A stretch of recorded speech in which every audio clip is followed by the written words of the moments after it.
দেশ ছেড়ে যাওয়ার পর নীরবতা ভেঙে সমর্থকদের উদ্দেশ্যে বার্তা দিয়েছেন শেখ হাসিনা। এমন খবর প্রকাশ করেছে বিভিন্ন ভারতীয় গণমাধ্যম।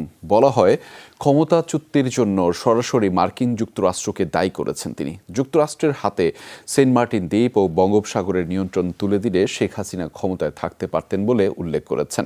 শেখ হাসিনা দেশ ছেড়েছেন আরও রক্তপাত ও মৃত্যু না চাওয়ায় শিগগিরই দেশে ফিরবেন বলেও ওই বার্তায় জানিয়েছেন আওয়ামী লীগ সভাপতি। ৫ আগস্ট ছাত্র জনতার অভ্যুত্থান, পদত্যাগ করে হেলিকপ্টারে ভারত পালিয়ে যান শেখ হাসিনা। এরপর থেকেই লোকচক্ষুর আড়ালে তিনি। ছেলে সজীব ওয়াজেদ জয় দফায় দফায় বিভিন্ন সংবাদ মাধ্যমে সাক্ষাৎকার দিলেও একেবারেই চুপ শেখ হাসিনা। বিভিন্ন ভারতীয় গণমাধ্যমের খবরে বলা হয়, প্রায় এক সপ্তাহ পর নীরবতা ভেঙে সমর্থকদের উদ্দেশ্যে বার্তা দিয়েছেন শেখ হাসিনা। দাবি করেছেন, সেন্ট মার্টিন ও বঙ্গোপসাগরের নিয়ন্ত্রণ ওয়াশিংটনের হাতে তুলে না দেওয়ার কারণেই তিনি পদত্যাগ করতে বাধ্য হয়েছেন। অন্তর্বর্তী সরকারকে বিদেশি শক্তি দ্বারা ব্যবহৃত না হতে সতর্ক করেন তিনি। শেখ হাসিনার দাবি, দেশে আর রক্তপাত প্রাণহানি না চাওয়ায় পদত্যাগ করেছেন।